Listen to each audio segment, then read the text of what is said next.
बहुत बहुत शुक्रिया जो आपने बात थोड़ा हमारे पॉडकास्ट के लिए टाइम निकाला। कुछ माइंड में कुछ ग्लिच थे या फिर अपना भी जो सेल्फ डेवलपमेंट के लिए या टीचर्स के डेवलपमेंट पे बात करने के लिए थोड़ा आपसे कॉन्वर्सेशन करनी थी, तो उसके लिए बहुत बहुत शुक्रिया सर। बहुत बहुत धन्यवाद आपका, बताइए sir there is no bones about it, you are the best principal sir. लेकिन जैसे कि हाँ माइंड में है, अगर प्रिंसिपल नहीं बने होते तो फिर आगे आपका क्या ड्रीम था जो आप बचपन में सोचते थे कि अगर मैं प्रिंसिपल नहीं तो ये फिर इस फील्ड में जाऊंगा मैं? बहुत बहुत धन्यवाद कि आपने आज समय लिया, यहाँ तक आए, चीज़ों को एनालाइज करना चाहते हैं, और सबसे बड़ी बात है कि आप एजुकेशन फील्ड को लेकर इतनी ईगर हैं। मैं अगर अपनी बात बताऊं तो मेरा ड्रीम तो था कि चलो ठीक है मैं एक एजुकेटेड पर्सन बन जाऊँ, क्योंकि सोसाइटी में अपना एक अलग जगह बनाने के लिए सबसे पहली प्राथमिकता है कि आपका एजुकेट होना। रही बात मेरे प्रिंसिपल बनने तक के सफर की, तो प्रॉब्लम ये है ना कि कोई भी चीज़ आसान तो है ही नहीं जीवन में। किसी भी बड़े पद को प्राप्त करना उसके लिए बहुत बड़ी रिस्पॉन्सिबिलिटी और बहुत मेहनत काम आती है। आपका जो क्वेश्चन है कि अगर आप प्रिंसिपल नहीं बनते तो आप क्या करते? तो मैं अपने फैमिली बैकग्राउंड के बारे में थोड़ा सा आपको बताना चाहता हूँ। फैमिली बैकग्राउंड में मेरी मदर थी, फादर थे। तो मेरा जो बैकग्राउंड था वो एग्रीकल्चरल था। तो लेकिन मेरे फैमिली में एक चीज़ ये थी कि जो मेरे ताऊजी हैं और उनके जो दोनों लड़के हैं तो वो आर्मी में थे। तो देश सेवा में मेरे ताऊ की साइड का जो फैमिली है तो वो हमेशा से ही तत्पर रहे। तो बचपन में ये लोग मेरे लिए आर्मी से रिलेटेड बुक्स लाया करते थे। उसमें गैलेंट्री अवार्ड्स विनर्स जो होते हैं, जो सैनिक थे या जो मेजर रैंक के ऑफिसर्स थे, जो सीओ थे, कर्नल थे, इन लोगों ने बहुत कुछ किया था देश के लिए और कैसे इन्होंने अपनी अपनी जान दे दी सिर्फ देश सेवा में। तो मैं इन सबको पढ़ करके अंदर से इतना कि ब्रेवरी से भर जाता था और मुझे यही लगता था कि जब मैं बड़ा हो जाऊंगा तो मैं आर्मी में जाऊंगा। और सबसे बड़ी बात, आप हंसेंगे कि आपको ये लगेगा कि मैं आर्मी में जाना सिर्फ मेरा ये मोटिव नहीं था कि मैं आर्मी में जाऊंगा, बस ये था कि जब युद्ध हो मैं तभी आर्मी में जाऊंगा, जिससे कि मैं अपनी जान दे पाऊं देश के। आप अंदाजा लगा सकते हैं कि किस तरीके से वो जो मेरा बचपन था मैं भरा हुआ था इस फीलिंग से। लेकिन अनफॉर्चुनेटली 2009 में मैं क्लास 9th में था उस टाइम, तो मेरा एक एक्सीडेंट हुआ। तो मेरा लेफ्ट लेग मतलब थाई बोन फ्रैक्चर हो गई, तो मैं मेडिकली अनफिट हो गया आर्मी के लिए। तो वहाँ से फिर मेरा ये ड्रीम स्विच हो गया, वरना मेरा फर्स्ट पैशन या फर्स्ट एम्बिशन, फर्स्ट ड्रीम यही था कि मुझे आर्मी में जाना है। अब मेरे पास कोई ऑप्शन तो था नहीं। हाँ, मैं पढ़ने में तब भी अच्छा था और इंग्लिश में मैं बहुत कुछ करना चाहता था अपने लिए। तो मेरे पास दूसरा ऑप्शन यही था कि मैं इंग्लिश में कुछ ऐसा करूँ, क्योंकि उस फील्ड में तो जाने से रहा। तो फिर मैंने सीधा बस यही सोचा कि मैं एजुकेशन में जाऊँगा और एजुकेशन में भी अच्छा करूँगा, मतलब इतना अच्छा करूँगा कि मुझे सेटिस्फैक्शन मिले। तो बहुत सारी ऐसी चीज़ें रहीं तो जिस वजह से मैंने ये सोच किया। अदरवाइज मेरा फर्स्ट जो ड्रीम है वो आर्मी है और आज भी मैं आर्मी को बहुत ज़्यादा सम्मान देता हूँ, इवन सभी देते हैं। कहीं ना कहीं ड्रीम आपका इसलिए था क्योंकि आपको वॉर में पार्टिसिपेट करना था। जी हाँ, मैं वॉर में पार्टिसिपेट करना चाहता था, जिससे कि जिस तरीके की कहानियां मैंने पढ़ी हैं उन लोगों की कि उन्होंने किस विपरीत परिस्थिति में, एकदम अपोजिट जो सर्कमस्टेंसेस उनके बने, जो सिचुएशंस बनी, उन्होंने किस तरीके से अपना गैलेंट्री किया, किस तरीके से उन्होंने अपनी वीरता दिखाई। बस मुझे वो करना था, क्योंकि मैं उनसे इंस्पायर हो गया था उन स्टोरीज से। आप जैसे कि अगर बात करें तो आप एजुकेशन फील्ड है, जैसे आपने बोला कि फिर एजुकेशन फील्ड में आप बहुत अच्छा करना चाहते थे, तो अब जैसा कि देखा जाता है कि स्टूडेंट्स और टीचर्स का भी कोऑर्डिनेशन काफ़ी लो हो गया है, मतलब कि इतना पूरा इम्पैक्ट नहीं डाल पाते हैं। पहले के टाइम पे टीचिंग अलग थी, अभी के टाइम पे अलग है, तो एजुकेशन फील्ड के बारे में आप क्या बताना चाहेंगे? देखिए, आपने एक चीज़ नोटिस की होगी कि पहले के जो लोग हैं वो अपनी टीचिंग को बेस्ट मानते हैं। आज के लोग अपनी टीचिंग को बेस्ट मानते हैं, आने वाली जनरेशंस अपने टाइम की टीचिंग को बेस्ट मानेगी। तो टीचिंग तो जैसी है वैसी है, सिर्फ डेडिकेशन जब जुड़ जाता है टीचिंग में, बस वहीं पर टीचिंग निखरती है। सर चीज़ों में जैसे बदलाव आया ना, पहले ऑनलाइन क्लासेस नहीं आती थी, जैसे कि अभी हमारे स्कूल में भी ऑनलाइन क्लासेस चल रही हैं बच्चों की, तो पहले ये सारी चीज़ें नहीं थी। विंटर तभी होते थे, वेकेशन तभी होते होंगे, बट इतना सारा मतलब कि क्या डिफरेंसेस आता होगा और क्या एडवांटेज हैं अभी इन सारी चीज़ों के या फिर डिसएडवांटेज हैं? देखिए, अगर आप जब बचपन में थे, अगर आपको एक रिंग पहनाई जाए, छोटी सी अंगूठी पहनाई जाए, तो वो छोटी बनेगी क्योंकि आपकी रिंग का साइज उतना ही है और आपकी उंगली का साइज रिंग के साइज से मैच होना चाहिए। जब आप बड़े हो गए तो आपकी जो उंगली है जिसमें आप रिंग पहनते हैं उसके साइज में डिफरेंस आया, तो आपने बड़ी रिंग बनवाई। आप समझ गए ना कि समय के साथ बदलाव जरूरी। बिल्कुल। तो इसी वजह से इस चीज को भी समझना है कि हम तब जिस तरीके की टीचिंग थी तो उस टाइम पे रिसोर्सेस क्या थे, रिसोर्सेस जो थे उसमें बेहतर टीचिंग हुई।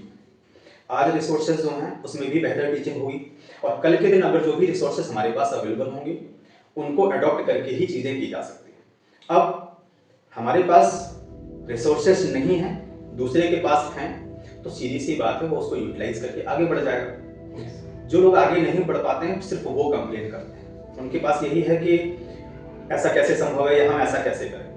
सर इन योर व्यू भी इट मींस यानी कि जो भी ये एडवांटेज में ही काउंट होगा अगर ये ऑनलाइन क्लासेस है या फिर जो रिसोर्सेज जो आए हैं। जी हाँ, इसलिए काउंट होगा क्योंकि आप जो इस टाइम का इरा है, इस युग में अगर आप स्पीडेड नहीं होंगे, अगर आप शार्प नहीं होंगे, और शार्प आप कैसे होंगे, ऑब्जेक्ट्स के थ्रू, इक्विपमेंट्स के थ्रू, तो ऑनलाइन एजुकेशन के डिसएडवांटेजेस कम हैं, एडवांटेज ज़्यादा हैं, लेकिन उन एडवांटेज का फायदा ना उठा पाने से डिसएडवांटेज है, इस चीज को समझना पड़ेगा। ये दोनों ही कॉम्प्लीमेंट्री है। कहीं ना कहीं ये डिसएडवांटेज मतलब कि ऐसे हो जाता है कि वन वे कम्युनिकेशन है, तो बच्चे यहाँ पे पढ़ रहे हैं या नहीं पढ़ रहे हैं ऑनलाइन ये नहीं पता, ये तो केवल हम अपनी तरफ से कंटेंट डिलीवर कर रहे हैं, बट वो कितना एक्सेप्ट कर रहे हैं, कितना कैरी कर रहे हैं वो हमें नहीं पता। अब ये हो जाता है अपना रीजनल वैल्यू, कि रीजनल वैल्यू मतलब जिस क्षेत्र में आप हैं, अगर आप यही बात बेंगलोर के बच्चों को बोलेंगे तो आपकी बात गलत साबित हो जाएगी। अगर आप यहाँ के बच्चों के लिए बोलेंगे तो आप बिल्कुल सही हैं, क्योंकि बच्चे के पास आपने कंटेंट डिलीवर कर दिया है। अब तो बच्चे की रिस्पॉन्सिबिलिटी स्टार्ट हो चुकी है, इवन उनके गार्जियन की भी स्टार्ट हो चुकी है। तो जो मेट्रो सिटीज का बच्चा है या मान के चलो जो किसी भी अच्छी डेवलप्ड सिटी का बच्चा है, तो वो इतना सिंसियर है कि वो इन सारी चीज़ों का, ऑनलाइन एजुकेशन को एक एसेट के रूप में देखता है, एक मदद के रूप में देखता है। वहीं पर छोटी जगह पर पेरेंट्स अभी इतना सिंसियर नहीं है, इसलिए डिसएडवांटेज है। लेकिन इसका मतलब ये नहीं है कि आप अपना कंटेंट डिलीवर कर रहे हो उसमें कोई कमी आ जाएगी तो कुछ होगा, या फिर मान के चलो कि वो फिजिकली अटेंड करके क्लास ही लेंगे तब, क्योंकि आज जो नहीं कर रहे होंगे कल करना ही पड़ेगा। जो समय के साथ नहीं भागेगा वो पीछे रह जाएगा। तो ये उसका आज उनको खामियाजा नहीं है। पेरेंट्स को आज ये चीज समझ नहीं आएगी, पेरेंट्स को आने वाले समय में समझ में आएगी जब बच्चा बड़ा हो जाएगा। जैसे कि अभी एल्डर्स भी है, जो हमारे काफी एल्डर्स टीचर्स भी हैं, वो भी मतलब कि इस चीज़ों का प्रॉपर यूज़ नहीं कर पाते हैं। जैसे कि अभी जो चीज़ें हैं या फिर कहीं एडिटिंग भी है, कई सारी चीज़ें तो वो प्रॉपर यूज़ नहीं कर पाते।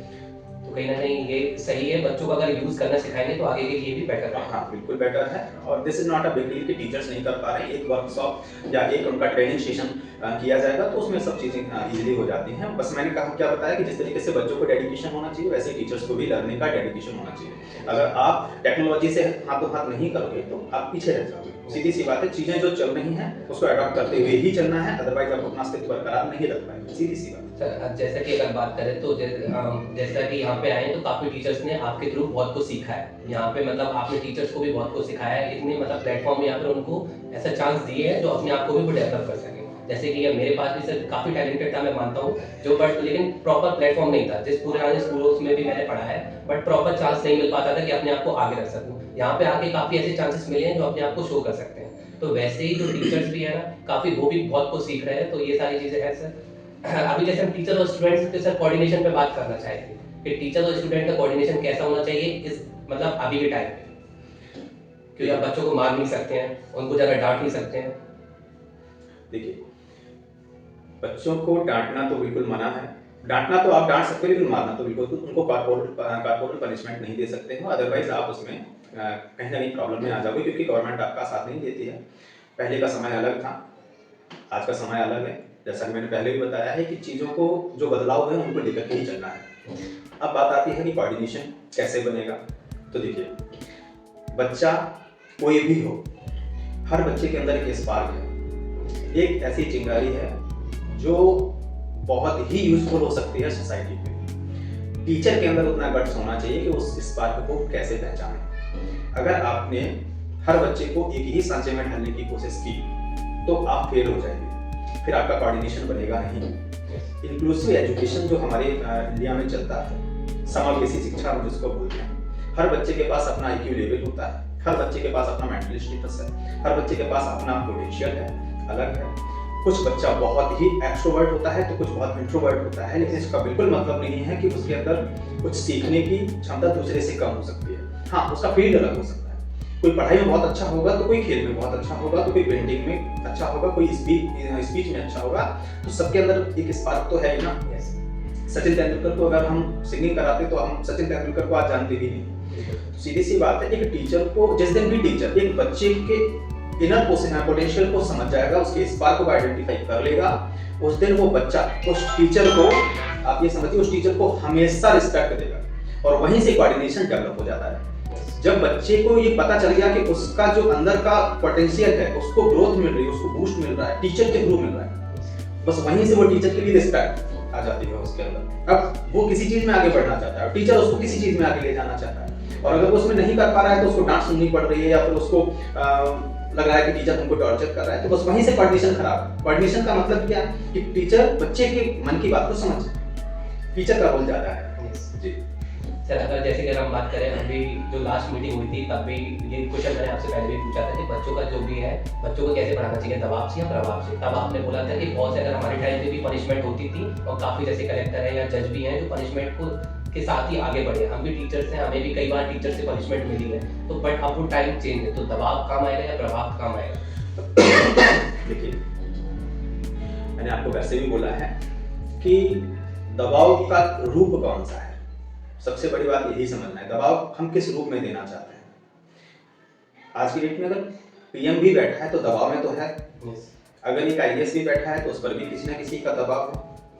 तो वो दबाव है या प्रभाव है, उसको आइडेंटिफाई करना बहुत जरूरी है। हम बच्चे को किस तरीके से दबाव दिखा पा रहे हैं ये मैटर करता है। दबाव दिखाना केवल उसको कार्पोरल पनिशमेंट देना, उसको टॉर्चर करना या फिर उसको डिफेम करना, उसको इस तरीके से बोलना जिससे कि उसको अंदर से गिल्ट महसूस हो जाए, तो वो नेगेटिव है। कहीं ना कहीं ये भी लगता है, अगर बच्चों पे दबाव ना डाला जाए तो बच्चों के पापा भी अगर दबाव ना डाले तो उनको फाइन का, तो वो हेलमेट भी नहीं पहनते हैं, तो फिर बच्चे बिना दबाव के कैसे पढ़ सकते हैं? आपकी बात बिल्कुल सही है, बिल्कुल जायज़ है। दबाव सिर्फ यहाँ पर आप देखने की कोशिश करिए कि कोई भी एक बच्चा है, दबाव की जरूरत कहाँ पड़ती है? दबाव की जरूरत पड़ती है जब बच्चा कुछ सीख नहीं रहा। अब वहाँ पर नेगेटिव और पॉजिटिव, मैंने जो बताया आपको कि नेगेटिव और पॉजिटिव दोनों चीजें हैं। हम उसको किस तरीके से दबाव देते हैं। अगर हम उस दबाव देने का मतलब है कि हमने किसी भी तरीके का उसको प्रेशर दिया और उस प्रेशर से उसका वो मेंटली डिस्टर्ब हुआ, अब वो मेंटली डिस्टर्ब कैसे, या तो हम उसकी पिटाई लगा देंगे, तो ये नेगेटिव दबाव हो गया, क्योंकि उससे बच्चा आपके लिए कहीं ना कहीं उसको अंदर से एक नफरत आ जाएगी। बच्चे का प्रॉपर काउंसलिंग बहुत जरूरी है, आपको बच्चे को अपने फेवर में लेना बहुत जरूरी है। और इस समय जब दबाव की बात आ रही है तो दबाव को आप बिल्कुल हटा दीजिए, सिर्फ प्रभाव पर काम करिए, और प्रभाव है मोटिवेशन, क्योंकि आपके पास सिर्फ एक हथियार है, वो है मोटिवेशन। आप उसको कैसे मोटिवेट करेंगे, आप उसको ये समझाइए कि उसका अपना एग्जिस्टेंस क्या है और उसके अंदर उसका पोटेंशियल क्या है। आप उसको सिर्फ इस तरीके से बूस्ट करिए कि वो आपको खुश करने के लिए चीजें करना स्टार्ट कर दे। मोटिवेशन ही है जो प्रभाव के काम में आएगा। अदरवाइज दबाव का मुझे नहीं लगता है कि इस एरा में दबाव कोई भी बच्चा झेलेगा। मैं तो यही कहूंगा कि पहले के समय से अब ज्यादा चैलेंजिंग है, टीचर का रोल अब ज्यादा चैलेंजिंग है, क्योंकि बिना हाथ लगाए और बिना उसको टॉर्चर किए उसको बनाना है, उसको शेप देना है, उसको आकार देना है जिससे कि वो भविष्य में अच्छा हो जाए। तो अब चैलेंज ज्यादा है, लेकिन मोटिवेशन ही बेस्ट वेपन है, इससे अच्छा कुछ नहीं। अब पर्सनल लाइफ से थोड़ा आपको क्वेश्चन करना चाहेंगे सर, जैसे कि आपने स्ट्रगल तो सर सभी के लाइफ में रहता है, तो आपके लाइफ में ऐसा मोस्ट स्ट्रगलिंग पीरियड कौन सा रहा है जिससे आप अभी भी याद करते तो हाँ ये स्ट्रगलिंग टाइम था मेरा, कुछ बताना चाहेंगे सर? ये 2011 से लेकर के 2010 तक का जो टाइम पीरियड है, ये बहुत ही स्ट्रगलिंग रहा, इवन 16 तक। और वो स्ट्रगलिंग इसलिए रहा क्योंकि मैं तब प्राइवेट टीचिंग करता था, कम वेजेस पे, बहुत ही कम मुझे अर्निंग होती थी। अर्निंग क्या, मेरे अपने एक्सपेंस, मेरे घर के एक्सपेंस, क्योंकि I was the only earning member in my family. तो बहुत ही ज़्यादा प्रॉब्लमेटिक टाइम था। मैं डिस्क्लोज तो नहीं करना चाहूँगा, but below 5000 rupees per month की सैलरी पर भी काम किया है, और वो टाइम पीरियड ऐसा ही था। तो उसके बाद स्ट्रगल इसलिए क्योंकि ये तो फाइनेंशियली वीक था ही, ऊपर से मेरी मदर जो थी तो वो उनको गाल ब्लैडर कार्सिनोमा डायग्नोस का, ये एक बहुत ही सीरियस कैंसर है, तो जिसकी वजह से फिर मैं और परेशानी में आ गया, क्योंकि मैंने उसी टाइम पीरियड में मेरी माँ को खो दिया। और उसके बाद फिर मेरा ये जो फैमिली बैकग्राउंड है पूरी तरीके से चरमरा गया। तो वहां से फिर पॉपअप करना, पहले तो गिरना और फिर उठना, ये पूरा टाइम ही स्ट्रगल वाला रहा है। और उसके बाद फिर बीच में मेरे फादर साहब ने भी मेरा साथ छोड़ दिया, वो भी शांत हो गए। तो इस वजह से था, स्ट्रगल तो था, इस पर कोई वो नहीं है कि नहीं मैं दुख मनाता हूँ या फिर मैं मजबूत हुआ। और इवन आज की सच्चाई ये है कि मैं किसी चीज़ को मेमोरी में नहीं रखना चाहता हूँ, क्योंकि वो जब तक थे मोस्ट लवेबल वंस थे मेरे लिए। आज वो नहीं है, लेकिन उनकी ब्लेसिंग से बहुत कुछ अच्छा कर रहा हूँ जीवन में और करना चाहता हूँ। और बस यही है कि एजुकेशन फील्ड में उतरा हूँ तो प्रॉपर तरीके से रहूँ और निष्पक्ष रहूँ और न्यायप्रिय रहूँ, मैं सभी के लिए। तो मेरा ऐसा सोचना है। वैसे भी सर जितने भी स्कूल, जैसे 3 या 4th स्कूल है ये मेरा, बट जहाँ पे भी मैंने काम किया है, मतलब कि इन माय पीओवी सर, मुझे आप बेस्ट लगते हो एज अ प्रिंसिपल। क्या बोलना है, दैट इज योर ग्रेटनेस कि आप इस तरीके से सोचते हैं। लेकिन इसमें मुझे ऐसा लगता है मेरा कोई रोल नहीं है, क्योंकि आप भी जानते हैं, आप जब से यहाँ हैं और बहुत सारे टीचर्स यहाँ आपके सामने आए और चले भी गए, तो कहीं ना कहीं आपके अंदर एक ऐसा डेडिकेशन और एक ऐसा लगाव है सीखने का। तो one can learn till to the last breath. एक कोई भी व्यक्ति हो वो अंतिम समय तक सीखता है, और जिसके अंदर सीखने की क्षमता है या सीखने का स्पार्क है, तो उसको सामने वाला इंसान बुरा नहीं दिखेगा। अगर मैं आपको कोई चीज़ कराना चाहता हूँ, सिखाना चाहता हूँ, और उसमें अगर आपको जिस दिन ये लगने लग जाएगा कि अरे मेरे को ऑर्डर दिया जा रहा है या फिर मेरे को फोर्सफुली काम कराया जा रहा है, तो ठीक है, आप उसको डिनाई तो कर दोगे, लेकिन आप उससे सीखोगे कुछ भी नहीं। लेकिन आपके अंदर ऐसी चीजें हैं या दूसरे और भी टीचर्स हैं जिनके अंदर वो सीखने की क्षमता है या चाहत है, तो उससे उनको आगे चल करके बहुत मदद मिलती है और वह तभी वो पॉजिटिव भी रह पाते हैं। तो सर आप कुछ टीचर्स को मैसेज देना चाहेंगे? जैसे कि आगे कुछ बिल्कुल देना चाहूँगा। मेरा मैसेज यही रहेगा कि एक चीज़ दिमाग में रखिए, वो क्या कि आपको सीखना चाहिए। और सीखोगे कैसे? जिस दिन आप अपने वर्किंग को अपनी सैलरी से कंपेयर करने लग जाएंगे, उसी दिन आप फेल होना स्टार्ट हो जाएंगे। मैं यही कहूँगा कि अगर आप 100 रुपए आपको मिलते हैं तो आप 1000 रुपए का काम करके दो। जब आप 1000 रुपए का काम करोगे तो आप उसमें बहुत कुछ सीखोगे। तो आप जिस तरीके से आप कहीं कोचिंग जाते हो, एक छोटा सा एग्जाम्पल, तो आप वहां पर कुछ सीखने जाते हैं ना, तो उसका आप पैसा पे करते हैं। लेकिन ये संस्थाएं जो ऐसी होती हैं जहाँ पे अगर आपको सैलरी कम मिल रही है, तो आपको कभी ये नहीं सोचना चाहिए कि हमें सैलरी कम मिल रही है तो हमको ये काम नहीं करना है। फिर आप सीखेंगे कैसे? कहीं और सीखते तो पैसा देना पड़ता है, यहाँ तो आपको नहीं देना पड़ता है, ऊपर से कुछ ना कुछ मिल ही रहा है। पैसे से अच्छा तक पहुंचना है तो पहले सीढ़ी से ही चलना। एग्जैक्टली। तो यही कहूँगा, सिर्फ एक मोटिव, एक मंत्र है कि 100 रुपए मिले तो 1000 का काम करके दो। एक ऐसा समय आएगा कि 1000 का काम 1000 रुपए मिलेंगे और 100 रुपए जितना काम आपको करना पड़ेगा। तो मेरा ये स्ट्रगल अगर मैं अपने पास्ट को देखूं तो वही है ना कि 4000 रुपीज जैसी एक स्मॉल एजेस पे काम करने के बाद अगर इस स्टेट तक, इस उम्र पे पहुंचा हूं, और आगे तो बहुत बड़ा है अभी सफर हमारा, तो मुझे ये लगता है कि शायद ये मेरा उसी चीज का परिणाम है, उसी चीज का रिजल्ट है कि मैंने उस टाइम पर सब चीजें सीखने की कोशिश की। मैं हर चीज में घुसा। मेरे लिए कोई मेरा अपना एक फिक्स्ड बाउंड्री नहीं थी कि नहीं मुझे इसके अंदर काम करना है। अगर मुझे टीचिंग करने के लिए दिया जा रहा है तो मैं टीचिंग कर रहा हूँ। अगर मुझे एग्जाम डिपार्टमेंट में हेड बनाया जा रहा है, मैं एग्जाम डिपार्टमेंट में हेड बनूँ। अगर मुझे फाइनेंस के लिए बोला जा रहा है तो मैं वो भी देख रहा हूँ। अगर अकाउंट के लिए बोला जा रहा है वो भी देख रहा हूँ। एडमिशन सेल में अगर अपॉइंट किया जा रहा है मैं वो भी देख रहा हूँ। तो इससे क्या हुआ, मैंने ज्यादा चीजें सीखी। एग्जैक्टली। तो मैंने हर फील्ड में काम किया है, तो उसका एक एक्सपीरियंस है। और मुझे लगता है कि टीचर से प्रिंसिपल तक के सफर में आपको इस तरीके का एक्यूमुलेटेड नॉलेज होना जरूरी है, क्योंकि अदरवाइज फिर आप एक फिक्स्ड बाउंड्री के अंदर ही तो काम करेंगे, तो नया क्या सीखेंगे? तो नया सीख करके ही आप अपनी प्रतिभा को दिखा पाएंगे, तभी तो आपकी वैल्यू बनेगी ना, तभी आपकी वैल्यू बढ़ेगी। हाँ, डिस्क्लोज करना ठीक नहीं रहता है, सही डिप्लोमेटिक आंसर है। एग्जैक्टली, हाँ जी। बट ये है कि एनर्जी से दिखना चाहिए, और आप में से कई ऐसे टीचर्स हैं जो एनर्जी में रहते हैं। और मैं आपको एक चीज़ और बताऊं कि हॉट सीट पर बैठने वाला या फिर जो टॉप सीट है किसी भी इंस्टीट्यूट या किसी भी कंपनी या मतलब कोई भी प्लेटफॉर्म है, वहाँ पर टॉप में बैठने वाले बंदे के अंदर आप अगर कोई भी चीज़ को एनालिसिस करेंगे तो उसमें कुछ चीज़ें कॉमन है। क्या? पहला है कम्युनिकेशन।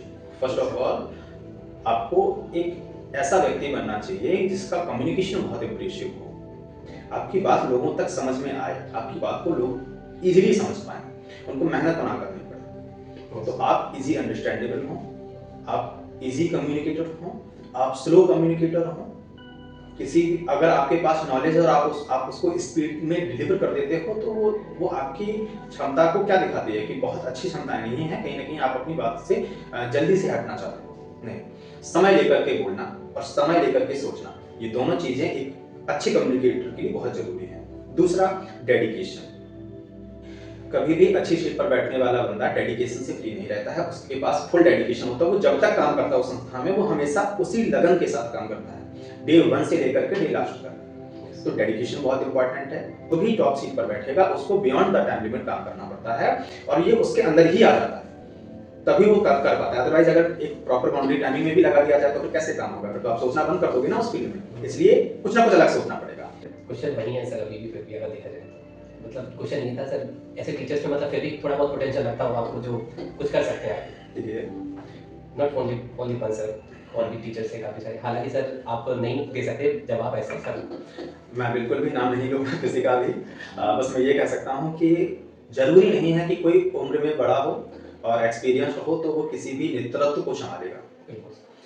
क्योंकि आप भी देख रहे हैं कि अपने स्कूल में भी कई ऐसे लोग हैं जो शायद मुझसे भी डबल एज में हो जाएंगे, मतलब मेरे से ज़्यादा ही उनकी एज है, लेकिन आपको क्या लगता है कि वो लीडरशिप कर सकते हैं? नहीं। तो बिल्कुल भी ये चीज़ नहीं सोचनी चाहिए कि लीडरशिप के लिए कभी भी उम्र का बड़ा होना या उम्र में किसी व्यक्ति का ज़्यादा होना प्रायोरिटी है, बिल्कुल भी नहीं।